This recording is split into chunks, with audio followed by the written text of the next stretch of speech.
This is Immortal Works Flash Fiction Friday, episode 50. Little Bo Peep, written and read by Angela Wright-Stevens. Dang it, what was I thinking? I muttered to myself as I tripped over a box. Once again I took in the boxed chaos that surrounded me. It made sense at the time. My adoptive parents had retired and were living their lifelong dream on the beaches in California. My other brothers and sisters had all gone their own separate ways, landing great careers and adorable families. So it was just me, with my writing career and my boyfriend. Well, at least that's what I thought. We lived in a small town, and much like the cheated-on spouse who's always the last to know. When that imploded, I thought the change of scenery would do me good. I was a writer, the move would keep my work fresh. So I moved here, the city that I had been born in. I'd always wanted to find my birth parents, but even that had hit a snag, so maybe moving here would help me find more clues. I did find a cute gingerbread house with a picket fence off of Main Street, which the town still had, right down to the 2-screen movie theater and hardware store that wasn't in a big box. I loved it and signed the lease right away.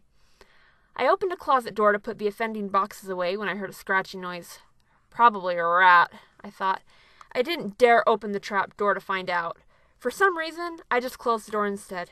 I'd get a cat. All writers need a cat, right? That night, as I fell into bed, the scratching returned. It's a rat. Maybe it's just a really persistent rat, I tried to comfort myself. Around 2 a.m. I couldn't take it anymore. What if it was a trapped cat or dog down there? Whatever it was, it couldn't be any worse than trying to sleep with that going on. I turned on all the lights in the house and the TV. It seemed silly, but it was 2 a.m. I threw open the trap door to find a simple hole paneled in wood. In the hole lay a box. That was it. I took out the box and opened it to find an adorable antique doll lying there. She seemed to blink at me, so I took her out to see if I could get her to blink again. But nothing. I'd imagined things.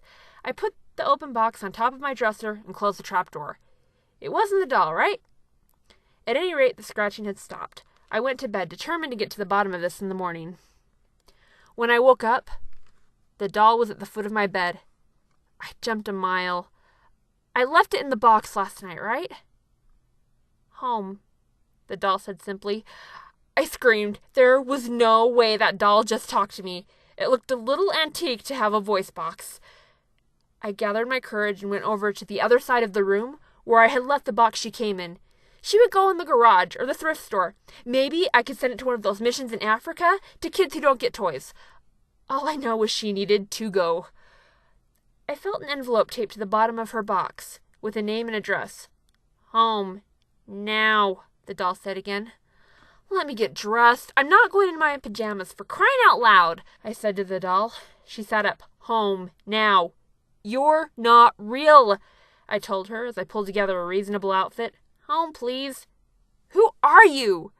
Little Bo Peep.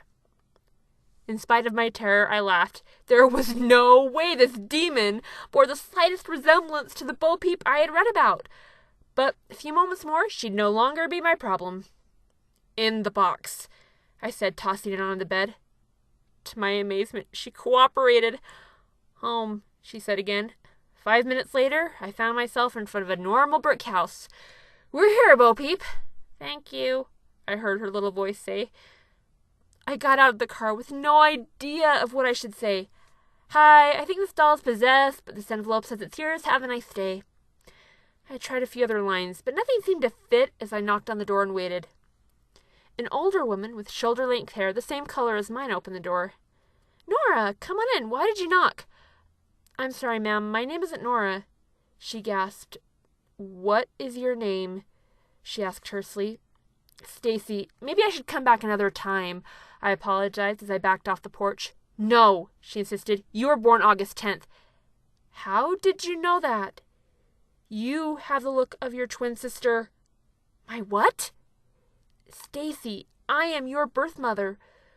27 years ago, I gave up a pair of twin girls for adoption. How did you know to come here? I handed her the box. Reverently, she opened the lid. Bo Peep! She exclaimed. Where did you find her? I live in a gingerbread house off Main Street and found her in a crawl space. That was my mother's house. She'd always promised to leave her to me, but we couldn't find her anywhere. This was always a special doll to me growing up. My head was spinning. My birth mother? A talking doll? What fairy tale had I just walked into? My poor dear, she said, you look like you've had quite a morning. I don't think you'd believe me if I told you, I answered. How about I make us some breakfast, and we can get to know each other over some pancakes? Oh my goodness, I can't believe you're here. We got acquainted over pancakes, and I finally got to meet my twin Nora. She's actually going to come live with me in my spare bedroom when her lease is up next month. And my biological mom is a pretty wonderful woman, too. She contacted our biological father, who's flying out to meet us next month. Neither Nora nor I can wait. I'm still not sure about the relationship I will have with any of these people. After all, my adoptive family is still my real family. But time will tell. I guess Bo Peep really did help a lost sheep. If she's come to life again, I haven't heard. Thanks for listening. If you have a flash fiction story you'd like read on this podcast, submit it by going to www.immortal-works.com. Thank you.